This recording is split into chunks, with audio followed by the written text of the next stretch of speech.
It's when you think you understand where everything is, and they change it around. Yeah. Yes. All right. Well, thank you everybody for kind of allowing us to open with that moment. Um, and that was encouraging to hear, Molly. I know with everything that's going on, there's so much light being shed by individuals, and yeah, Jim, I appreciate the positivity that you brought to that. And let's just dive in. We're going to have some administrative items at the very end of the meeting. But it looks like we have four congregations present, at least four or five, and we may have a few more join us. But Jim and the Booth climate team have been doing some amazing work. And Jim has a hefty background career wise. And were you in software engineering, Jim? Yeah, yes, yeah, that's my profession.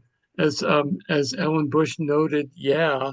So I've modified my approach, which was to, of course, dive into all the minutia, the nitty-gritties, and pull back, and we'll just take a look. And there's a few simple things here that we can, and to not scare people off that it's too complicated. Okay. Well, the Booth team has been very active and kind of a leader in the faith-based climate advocacy space locally here. And Jim is now heading up their green team, basically their climate team.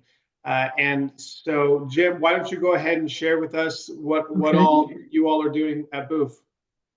All right, let me put some of these things away and I'll find the right window. Not that one, thanks. Um, here we go. All right, so and then I'll just share that one.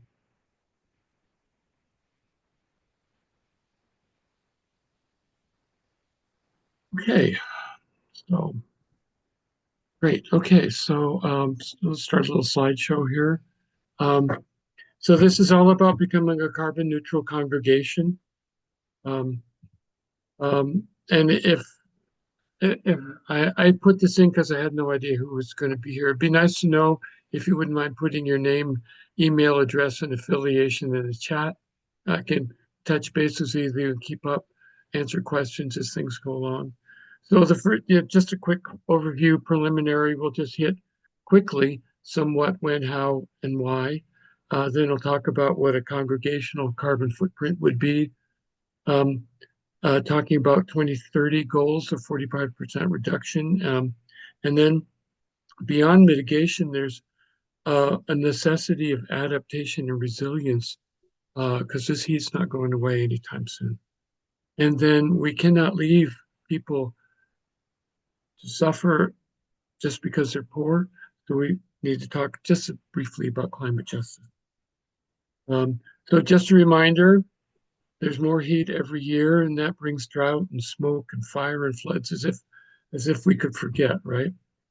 So I've been talking to the folks at the Boise City Climate Team, and they shared these interesting goals with me. These are the goals of the city to be 100% clean energy for the city by 2023, carbon neutral by the city by 2035, 100% clean energy for the whole community by 2035, and then 2050 carbon neutral for the entire community, which is ambitious goals, and um, it's our opportunity to help them reach those with groups such as ourselves, looking at being carbon neutral, and I'll get into that a little bit further as we go.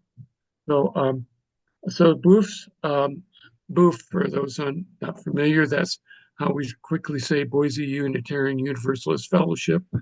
Um, so our climate action goals are to 50% reduction, at least a 50% reduction in our emissions by 2030, and to be carbon neutral by 2050. So why carbon neutral? Well, it is the key way to limit global warming and avoid the worst consequences of climate change. It reduces our carbon emissions and inspires others to think about carbon neutral too. And it'll help the city hit that 2050 goal. And I think it will help reduce climate anxiety because I'm sure that there's a huge underlying anxiety that's with us every day as we hear the latest bad news. And it comes out in anxiety and depression and hopelessness, um, anger, and that sort of stuff. So if we gave people some tools for what they could actually do rather than to feel helpless, um, that's kind of what we're at right here. And so we want to demonstrate that you can do something. There are things that we can do. Um, so how do we meet our goals, our 2030 goal and our 2050 goal?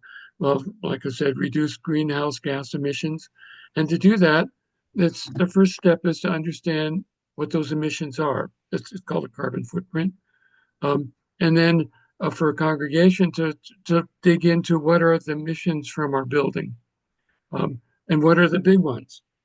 So, before I started in this one, I was sure that it was the lawn mowing and our windows. But as I'll show in a minute or two, I was dug into this and was really surprised it was something else. Now, green reduce your emissions is number one. Two, improve your energy efficiency because who wants to heat a sieve, or keep or air condition a sieve, right? Um, and then finally, look for carbon offsets. Turns out there was a lot of carbon offset that we got from a grove of trees on our property. So I'll dig into that. So then I think I came to understand we have the three carbon footprints for a carbon neutral congregation. First steps, building and grounds. And you can see this overhead picture of our building. We've got a main building with two wings, grassy area, a large grove of trees, lots of trees around around our property. Then the travel to and from the building that has a carbon footprint. And then finally, the household carbon footprint of our members. We'll dig into those. So here's a cute little graphic about what's a carbon footprint. All sorts of things. Of course, none of them. They all have different values. What's the fuel for our car? What's the carbon footprint for for transportation, for natural gas, electricity? And the emissions are um, mainly we worry about carbon dioxide, CO2. There are a number of other ones like methane, um, that are also pernicious and are contributing to these hot summers. So let's dig in a little bit further. So if you think, well, okay, well, it's good to know what a carbon footprint is. Okay, nice. Well, how am I going to find out what it is? So there's three things here that get started right away. We find out what the electricity use is for a year. We can get that from the electric bill, or in last gas, we can call Idaho Power and ask them. You get the right person on the phone, they can give you or send you the information for how much kilowatts per hour, how much kilowatts you used for a particular year, or then natural gas if you use that for heating. You can call the Intermountain Gas and ask for how much. You can look at your bill. And then the thing is, well, how big is it your building? And then what we'll use is this Cool Congregations footprint calculator. This comes out of interfaithpowerandlight.org, Cool Congregations, and they have a lot of information. They have a PDF of 25 things under $25 that you can do 25 things that are more than $25. So there's lots of things you can do.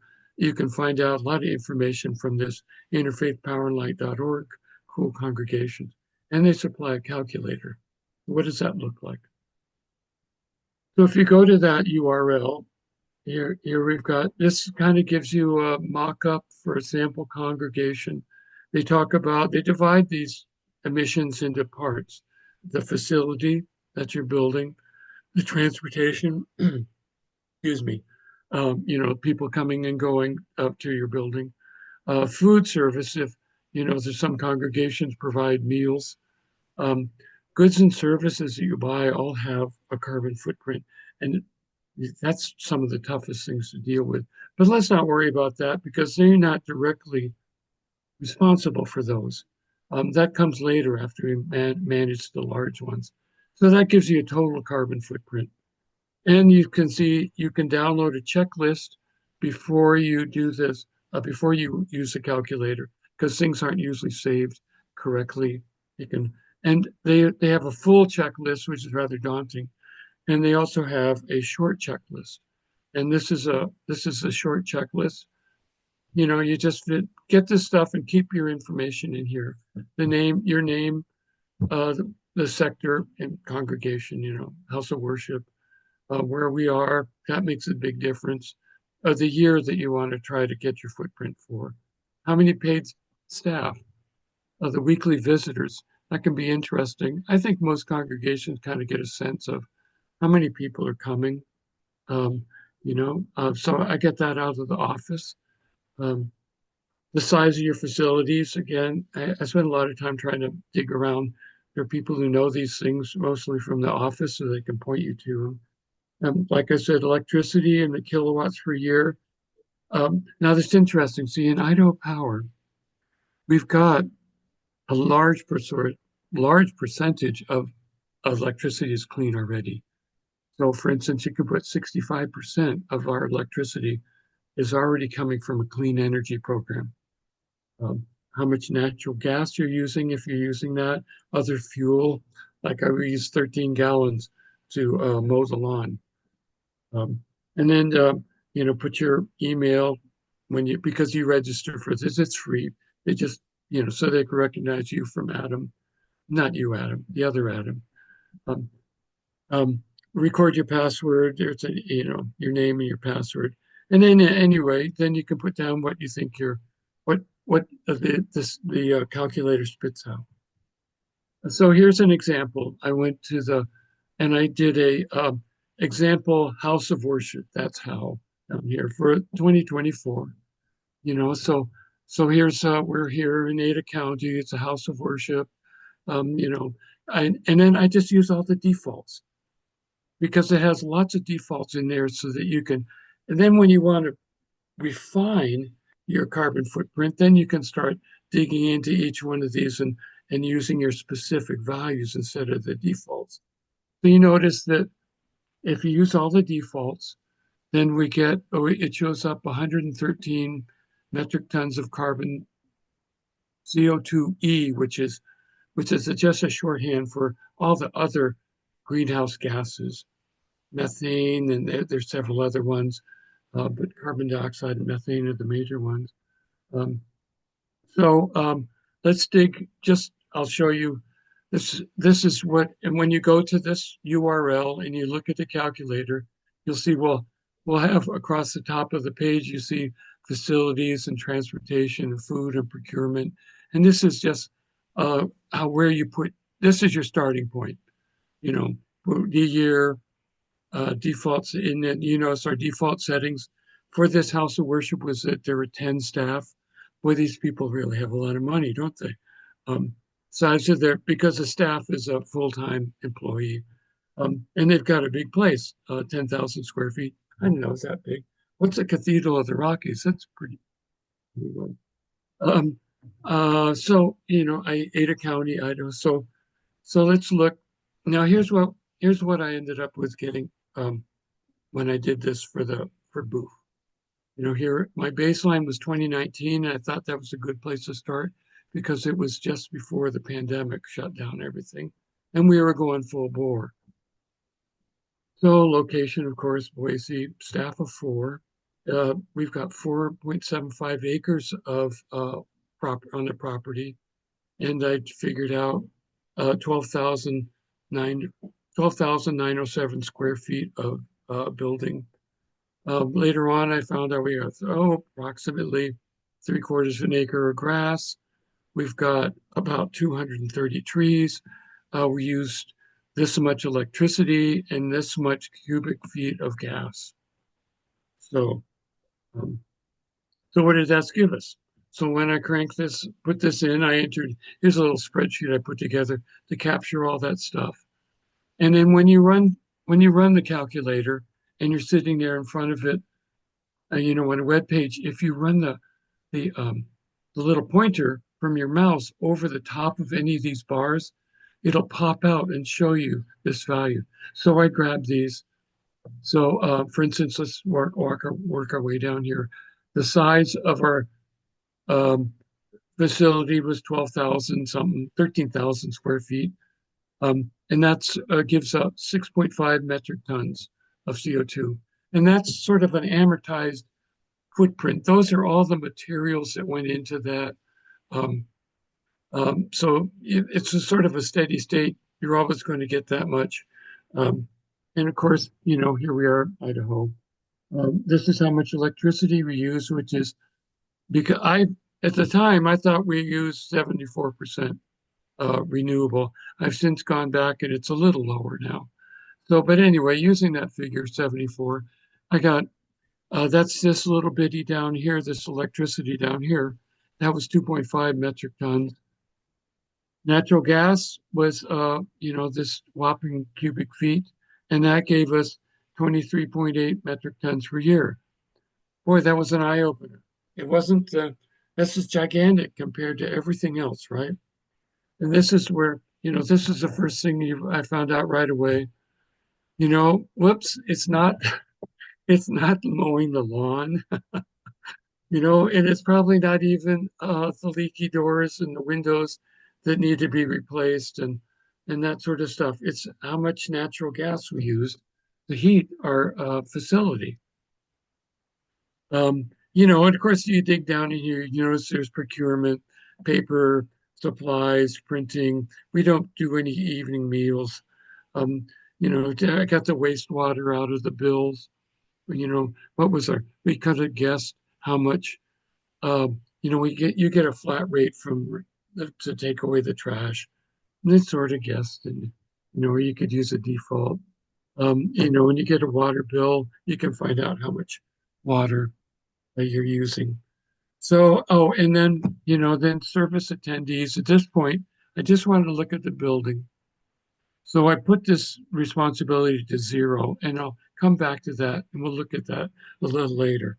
But this is really the basic information I took to our governing body, the minister and the board of directors, and said, um, we said that we wanted to do something about climate change, and I recommend that we become carbon neutral by 2050. And I had already introduced this idea before, but now I say, well, look, here's our carbon footprint. This is how much we're carrying out every year, and the big culprit is natural gas. Well, it turns out that my timing was impeccable because our furnaces were all had exceeded or about to exceed their natural life, and they had to be replaced, repaired, expenses. So, so it seemed like the best thing we could do is if we could replace this with a different system, a clean system that doesn't kick out any greenhouse gases, a heat pump, then, and there's lots of details about that. But uh, so then we can bring this down. So, so let me just go back. I focused on the building. I ignored the miles getting to and from for now. My footprint was 40 metric tons. Biggest emitter was the natural gas. Next largest was the construction of the building. And that's simply here in Idaho, other places it's going to be electricity but here in Idaho, because we've got that Idaho Power's large percent of clean energy already, then it's a large thing. The construction of the building, which of course you can't do anything about. So our goal for 2030 was to get to a 50% reduction, at least a 50% reduction. So that would get us down to just to know what our goal is. How do we know when we met our 2030 goal? So our plan then for this, our emission reduction plan was to replace our natural gas heating with heat pumps, and now Idaho Power has a clean energy your way program, they call it. But basically, you pay a penny more per kilowatt hour, which sounds like a trivial amount, but it adds up.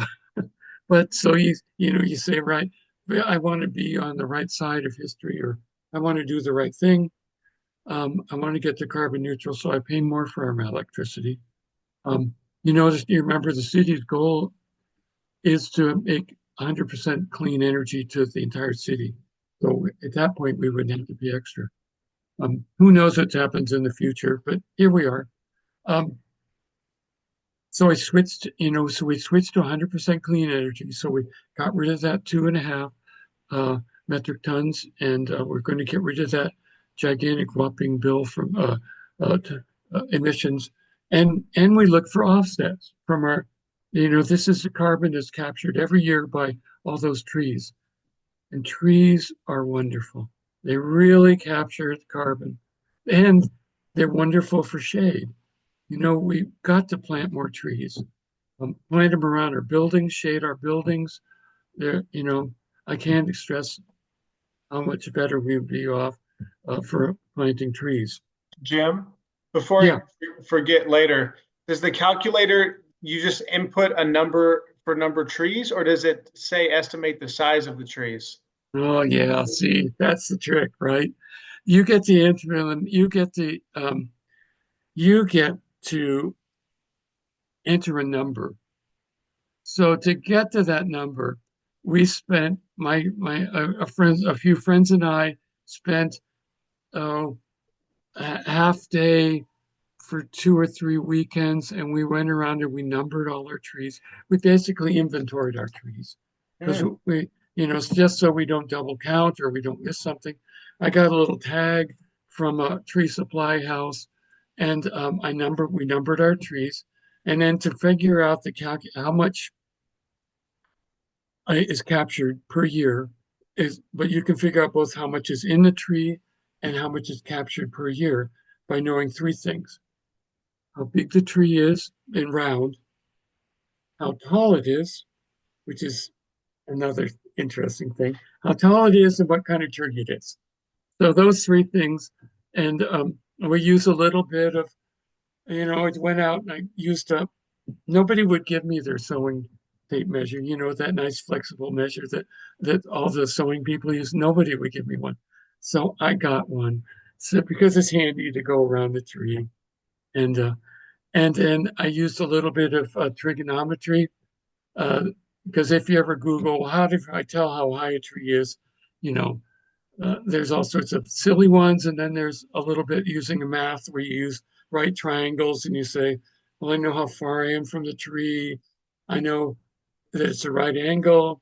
So now I know two parts of a triangle, and I know one angle. That is, what's the angle that goes to the top from here, my eye, to the top of that tree?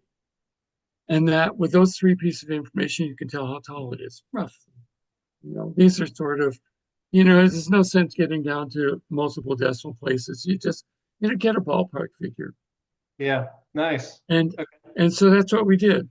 We went around and I used those 230 trees and I put it in a spreadsheet with the formulas. And then there's this long series of formulas that you can get off that I got off the web, put it in a spreadsheet, and I put in those things, and I popped out how much we are capturing in the growth of the tree, basically, and in the tree roots, um, how much we're capturing each year.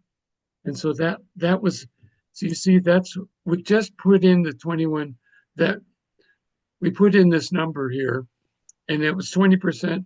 So we subtracted.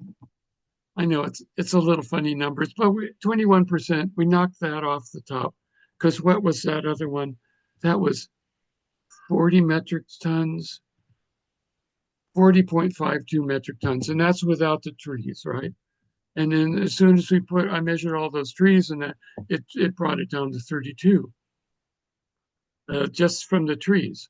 Now Cool. we kick out we take out the electricity, we replace and we take out the natural gas figure, and we're over here with 7 metric tons, All right, Jim. I'm sorry. in theory. I'm fascinated by the trees. I love the Yeah, trees. I've got a whole slide for it, but I thought maybe it's too weird. No, oh no. I mean it's significant on this slide, but this is an annual CO2 equivalent emissions graph. So are those trees annually pulling that much out? Yes, Really? Wow. yes. Okay. All the growth in the tree, all the growth in the roots, all the stuff that the leaves, right?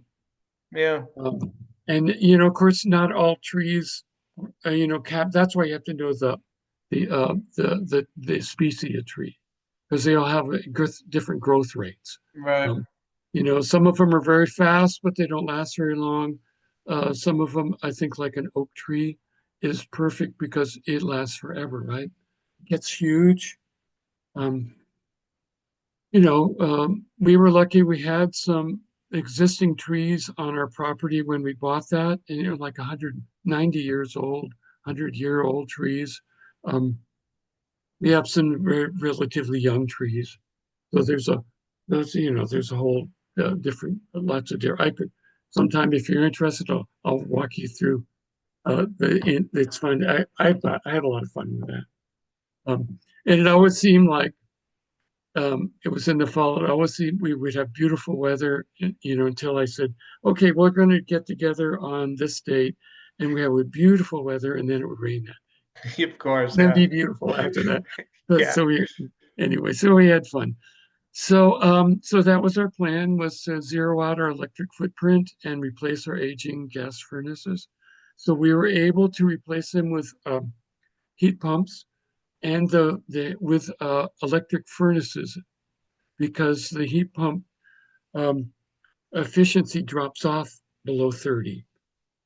So then we have, you can do as I did here in my house. I went for a trade-off in my personal carbon footprint by putting I was going to start it. I was going to start it. Sorry about that. I didn't start it. Anyway, so I don't overrun my time. You can put a combination gas, and so you get a lot of warm heat when it's 15 degrees out. Okay, so we conducted a capital campaign to look for the money to pay for this for these new heat pumps. And in the future, we're going to look at energy efficiency improvements and planting more trees to increase our carbon capture. So, it's good to use this as a tool, this whole carbon footprint calculator. That's kind of what I did. I said, well, what if we did this? What if we did that? What would we get? And so you kind of play around with it. You put different values because you might be able to, you know, trade off things. Um, but that's a trick is to use this stuff to kind of get a sense of where we're at. So the next thing I'll hit on briefly is we want to talk about the number of people. What's the carbon footprint for all those cars coming back and forth, all those people being there? And you need the number of staff that are going to come there every day. You need the average distance from the home to the church. And I got that because we knew all the addresses of our congregation, and I did I used little statistics, and I took a sample, and I came up with an average distance of 6.2 miles. And the number of people per car.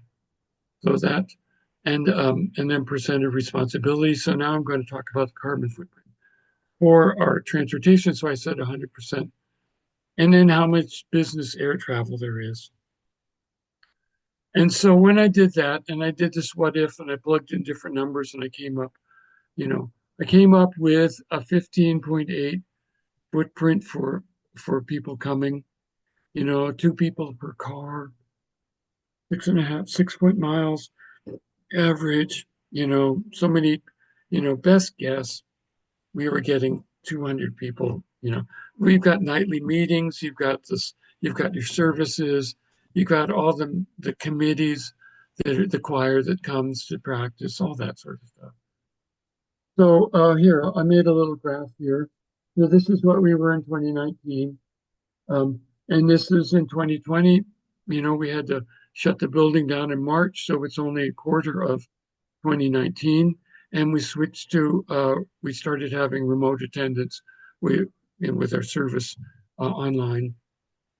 2021, we met our 2050 goals of carbon neutral with 100% attendance, and nobody was in the building. But now people are coming, and we're creeping back up to this. But I don't think we'll ever get to um, zero remote attendance. But this is something for us to manage as we move forward to talk about carpooling. Members switch to their vehicles, that sort of thing. These are all stuff to work on, you know, 20 from now on. This is going to be uh, and then I just now here's our average household carbon footprint. So I put together a class to help people understand their carbon footprint. And so what I did is I thought, who knows what's happening in 2019 or now or even, you know. So let's just figure out what's all the average things, the average number of people in the house, their average income, how many cars they have and their mileage, the average living space. Google will give you all sorts of stuff out of census data.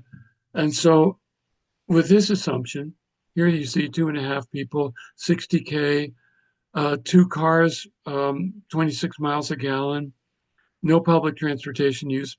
Boy, our buses got to get living space. This is the average size of a house.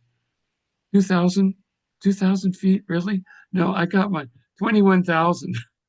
Clearly, I got a decimal place off. The average space is not 2,000 feet. I mean, you know, I think it's 21,000. And they use gas heat, and it comes out to 47 metric tons. You notice how the big one here is car fuel. Miles traveled with two cars, 26 miles.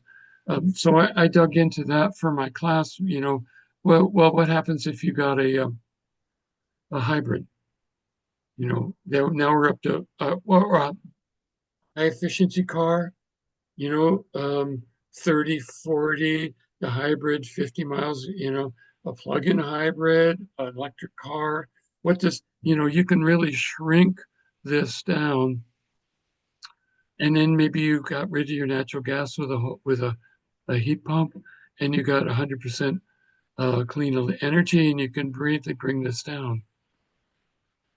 So, like I said, I put together a class and we talked about all those things. Um, this is an ongoing effort. We'll be figuring out new ways to do this, refine this. Um, but let me just point out that we need to walk out. We don't. There's a number of other issues around here that we don't need to get. It, we do, Mitigation is not the end of it. We've got to worry about water crisis, air pollution, affordable goods and services, health, education, all sorts of things here. So, so then we're really talking about, mitigation, community resilience, congregational transformation. In other words, we all have to transform the way we're living to get to carbon neutral.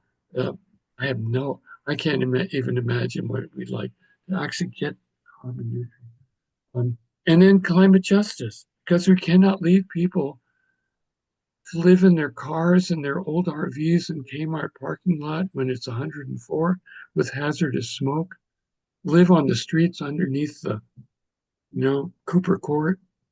We can't leave those people to suffer just because they don't have the money.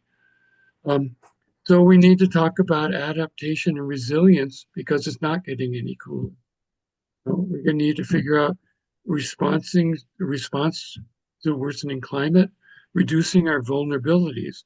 Last summer, 104 hazardous smoke, and they had to cut the power some places to avoid an even worse, another fire, right? Um, and we'd plan and act to increase our resilience and adapt and promote positive response because I think as faith, houses of worship and faith, we need to help people handle that climate anxiety, climate anger so that we don't turn on each other as things get bad and people don't scapegoat California or Canada or, the guy down the street, right? Whatever. We can't turn on each other because we're all in this together and we can't leave anybody behind. And it takes all of us together to do this.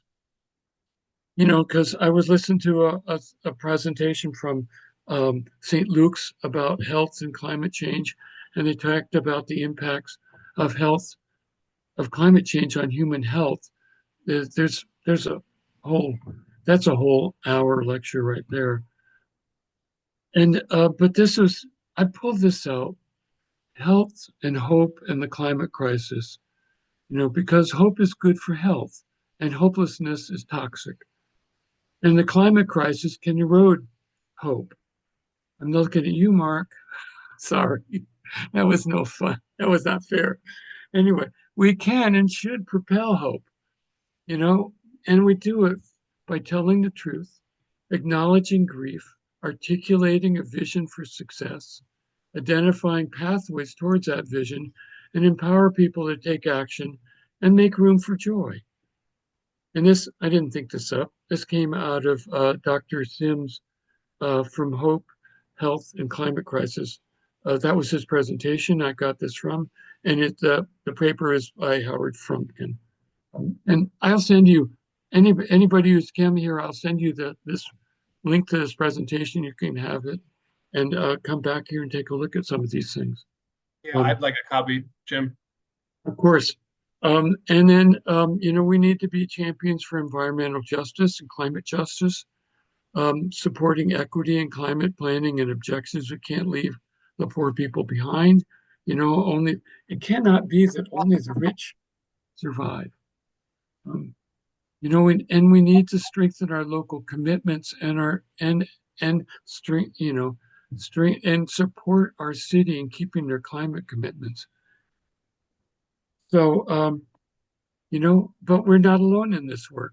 You guys are here right here today, and there are more. We've got Boise's Climate Action Team. The Idaho Sierra Club um, is pushing a whole solar clean energy program that that would be critical if we all had solar panels on every rooftop that you have in the city, then we wouldn't have to worry about cutting the power to avoid a fire, right? Because we don't have that fragile grid and we've got resilience. So that's really the end of my presentation. Um, 45 minutes, 40 minutes anyway.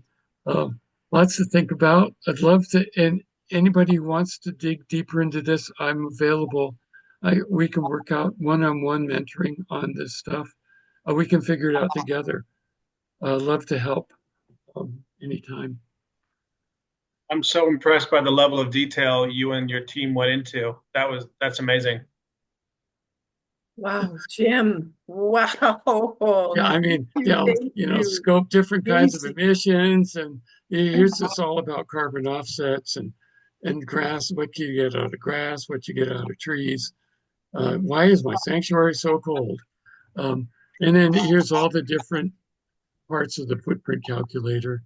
It's just, Wow. it's hard to hit. Amazing. Does anybody have any questions? I have a few, but anybody else? So I'm just thinking out loud of the different, without taking all of your time, Jim, and or your team, but different groups that this could be presented to by you. And then as people learn this, then that could be taught and presented to other groups. But Yeah. wow, would love. Anyway, we'll be talking about CABI and, different groups, the social action. I mean, Adam, you have a billion ideas always, but anyway, what I'm saying is I don't want to lose this momentum that you've created and is so inspiring. Yeah, well, I'm willing to talk to anybody who would like to listen. Right. I figure it's a win every time we get to talk and we say the words carbon neutral Yeah. and climate justice. So anyway, and yeah, I've retired from work and taken on this work. So um, I think that's a great idea, Jim, to have maybe other congregations that we're connected to that have a social action committee or mm. a green committee, and having you just do this individually with other congregations. I think that's a great idea. I've talked to Liz and her gang. They've thought they're kind of wrestling with how to, of course, I think not to single out Liz, I think everybody thinks, well, how do we inspire people to, to care, to do something, you know? And I think perhaps this was kind of this seemed like good to me because, some people cycle between gloom and doom and give up, it's too big. What could I do? And anything I did would just be lost in the wash. And that's why I thought if a congregation came together, we're stronger together, 200 people in a congregation making changes. No, I mean, we don't all have to live in teepees in our backyards, make, you know, restructure our whole life, but we can all make some changes and our changes together add up and we can inspire other people to make changes too. And then they're not, so we're not operating alone with our, what we do being lost, um, unknown, um, but we're stronger together as always, it's a little bit like community organizing for carbon neutral. So we are strong together and we can offer hope. I know XR is said that, Extinction Rebellion said that they are for people who've given up on hope. They're no longer hoping anymore. And, we've always felt the frustration of you ask the people in charge to do something and, they only listen, they don't listen and nothing changes. And it gets worse. So, I was, oh yeah, go ahead. Well, I was going to say, is there any chance that somebody could do a little research, or I could even do the research and see like which faith has the most buildings in the Treasure Valley? So maybe it's LDS. yeah. Oh, Maybe yeah, right. it's okay. So Isn't there one in every block? and then we send a letter and address it to maybe call and find out, did they have a climate liaison? They have someone that's in charge of um, maintenance of the building maintenance, whatever, anybody who might possibly be interested, and say, hey, this is who we are. And we have a representative who would be more than willing to come and give you a free lecture and about how you could reduce your climate footprint. That's a great idea. Just an Yeah. idea. Oh, Because I no, don't think we have anybody who's LDS in our group. Not consistently, no. We had Yeah. someone join from their kind of local diocese or whatever it's called, ward, but The wards. Yeah. yeah, not consistently. But I like that idea. If Deanie, if you want to spearhead that, that'd be wonderful. Okay, I'll look into it. Yeah, I think if we could draft the letter, I could send it to our contact at the LDS church that joined our meeting. Okay. And maybe there'd be a small group that'd be interested in hearing from Jim. That'd be great. Yeah. Okay. I'll see if I can't draft a letter and get it to you. well, Thank here, let's just do a quick. I just asked Google, Um, so I said, well, what is the LDS response to climate change? And they said, well, it teaches humans to be stewards of the earth, use resources responsibility. So stewardship, environmental crisis, um, failure to engage with Earth morally, global response, practical action. So, Oh, This is great. We've got Mormon Environmental Stewardship Alliance. So it looks like, I mean, you know, they're yeah. So we could spread the word. That'd Yeah, be wonderful. I mean, yeah, it's a great idea. Thank you. yeah. Oh, that's great. Environmental Stewardship Alliance. I also wonder how many other buildings are similar where natural gas heat is the largest element of the footprint by far. So that piece kind of piqued my interest that there might be some other low hanging fruit that especially as these systems are upgraded. And then the other thing, Jim, I was thinking the trees. I left the trees. Yeah. Maybe we should do an interfaith tree planting somewhere this spring. Oh yeah, really. Because yeah, it's interesting. We had discussions. Well, why don't we, why would I wanted to plant more trees on our property? Um, and somebody said, well, but why do it here where we've already got trees? It's someplace where there aren't trees. There's also nuances. You plant a tree and you make a big thing in the congregation on a Sunday and say, we've got new trees. It's visible rather than new trees in Brazil. You know, although we need more trees in Brazil, right? The city's got fantastic goals for tree planting. Um, wanted to have there's all sorts of stuff. So yeah, Wow, great. I love Thank that you. idea. Yeah, I think maybe for a springtime event in the next maybe 3 or 4 months out, we could I'll send out some requests for recommendations for a congregation that may appreciate a few more trees. And even if it was only 3 or 4 trees, we could meet there, make it an activity, maybe have some food and do a little presentation around this, Jim. And it would be a nice way to get outside and make an impact. And I can get one of our congregation members belongs to the association in Boise. I can't think of the name right off the bat that will plant free trees. They go around and they plant trees. You just have to tell them where you want them. Oh, Wow. And they cool. come to you with free trees. Ada Soil and Conservation Society. Wow. I can't remember the name of it. But That's awesome. like at the end of last year, they still had like 180 trees they needed to plant. More. Okay.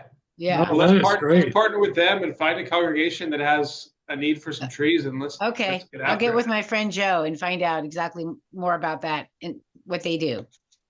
Amy, that's fabulous. Oh my Yeah, and in gosh. our next newsletter, I'll send out a request for people to reply with possible congregations that we could contact. Because there's got to be some congregations that would love more trees. I can think of one. Cool. Cool. Well, Jim, Yeah. we'll try to get you in front of a few more congregations in the next few months. Yeah, and I was wondering if we might want to start putting in a short. Now, this is a tricky part. I need a writer. So a short article in the about carbon footprints. Nothing, you know, too complicated, nothing too judgmental. Of course, it can't, there's no room for judgment and finger pointing. Here we are, we're all into this together. So, in the newsletter, we start putting out some ideas in the newsletter. To so I don't know whether there's a length issue. You don't want no, let's do it. Yeah, if you or I or somebody could do a little blurb, maybe right. the next few newsletters as we go into spring with some practical tips. I love that. Jim, do you think you could send those to me and I can add Yeah, them? Or yeah. I'll try to whip some things up, or maybe I get would some love that. from the maybe get some from the Idaho Conservation League. What is our current situation in Idaho? Sierra Club or some Big Borrow Steel. Some anyway. I love that. Let's do it. Okay. Okay, well, Deanie, if you can do a short letter to reach out to some of the congregations that have a lot of buildings to see if we can get Jim in front of them. And then, yeah, we'll work on a tree planting. And then, yeah, Jim, if you could get some little inserts for our newsletter, that would be a great change. I like it. Great. Okay, I'll get on that. Okay. And I'll make a note of those. I've been taking some light notes in our agenda, and so I'll take those action items down. And Jim, thank you so much. Yeah, let's absolutely keep this momentum going and get you. I mean, one or two heat pumps and 4 or 5 trees this year would be something. Continue the story. Well, we just installed ours in the fall, so they're operating now. So it'd be really interesting when they collect some data after a year and see, did we hit that theoretical reduction? We're talking about starting to talk. I'd like to talk to the group about putting on some solar because it's so, you know, uh, on one hand you want to insulate the building, but insulation is so invisible. It's going to be really effective, but nobody knows about the insulation. Put some solar panels on the roof, everybody sees that. You know, it's the word out. So we insulated our house, we have solar panels, and we have huge trees, and our carbon footprint is almost zero. Yeah. Wow. Almost zero. Like That's 2 point something. Yeah. wow. That's sweet. Megaton. Yeah. I put Oh. insulation in my attic, for this summer, it was 104 outside, right? And we had the thermometer set at 78, and I was wearing a light sweatshirt inside, It's like, Showing off to yourself. Yeah. I There's mean, all sorts of windows stuff. too, windows replacement. And there's you can get help through Idaho Power for people that maybe not have the money to do that. They will pay for part of that to help you insulate your windows or get new window replacements. That's Yeah. great information. We start trying to pull the information together and have it out, something new each month. Yeah, Each I love newsletter. that idea. Yep. Right.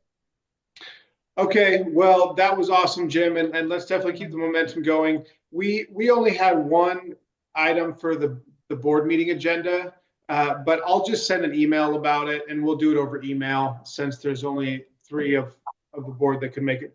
Kathleen Bean, Reverend Bean, had a family traveling event to attend to last minute, so. Thank you everybody for making it and for the positivity. Yeah, Jim, thank you for leading us in positivity. I really appreciated that throughout your remarks. Yeah, it was awesome. Thank you. It was really good. I'm now the secretary of the board, and I just wanted, from putting my secretary of the board hat on, I just wanted, did we not have a quorum for a board meeting? Is that how that? Correct. I'm still learning people, so. Correct. Yeah, we had 3 of 7 board members. A few couldn't make it last minute, and Right. so I'll send out an email for our one official item for that. Okay, great. Okay, so we'll conduct the business over email. Yes. Thanks, Jim. Thanks, folks. Be well. All right. All right. Thanks, Thank you, Mark, everybody. for coming. Thank And thank you. you, Liz, too, for coming. Yeah. I asked Yeah, them bye-bye. you later to Thanks, come. I Jim. appreciate it. Thank you. Take Thanks a care. bunch, Jim. Bye now. you.